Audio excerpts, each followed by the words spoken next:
మేల్కొనేందుకు అర్థమే.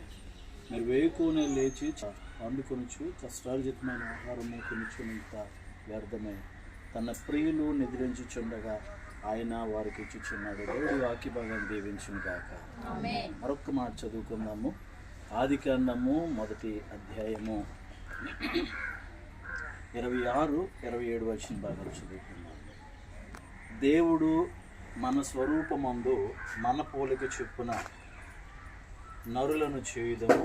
వారు సముద్రపు చేపలను, ఆకాశ పక్షులను, పశువులను, సమస్త భూమి మీద ప్రాకు ప్రతి జంతువును ఏలుదురనియు పలికెను.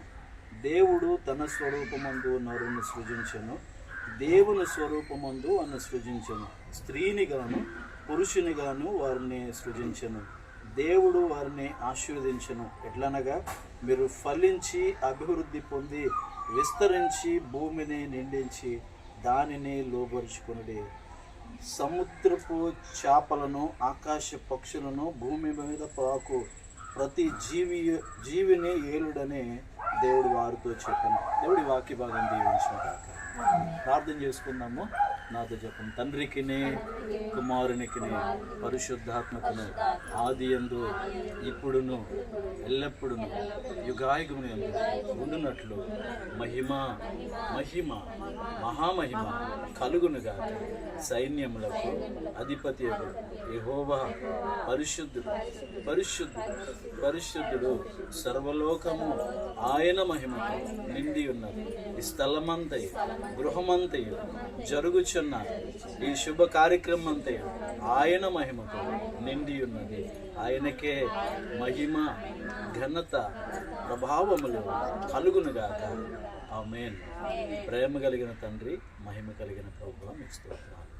ఇదిగోనైనా వివాహానికి ముందుగా పెండ్లి కుమార్తెగా అలంకరించడానికి నాయన ఈరోజు నేను సిద్ధపరుస్తున్న ప్రియులు నాయన కమల వారి నాన్నమామ, నాన్నత్త గారిని బట్టి నేను ఈ సమయంలో ప్రార్థన చేస్తున్నాం.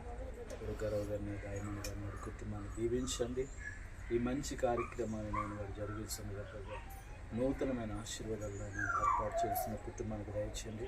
ప్రత్యేకంగా నలుగు పెట్టినైనా, నూనె పెట్టినైనా నీ కుమార్తెను అభిషేకిస్తుండగా ఆయన చక్కని పెండ్లి రూపాన్ని, మంచి సౌందర్యాన్ని నేను నీ కుమార్తెకు మీరే అనుగ్రహింపచ్చి మనం ప్రార్థన చేస్తూ, నేను ఎస్తేరును చూడగా రాజుకి ఏ రీతిగా అయితే చక్కని ప్రేమ కలిగిందో ఆ రీతిగా ప్రభు నీ కుమార్తె కూడా నేను రాణిగా, చక్కని సౌందర్యవతిగా మీరే అలంకరింపచ్చింది.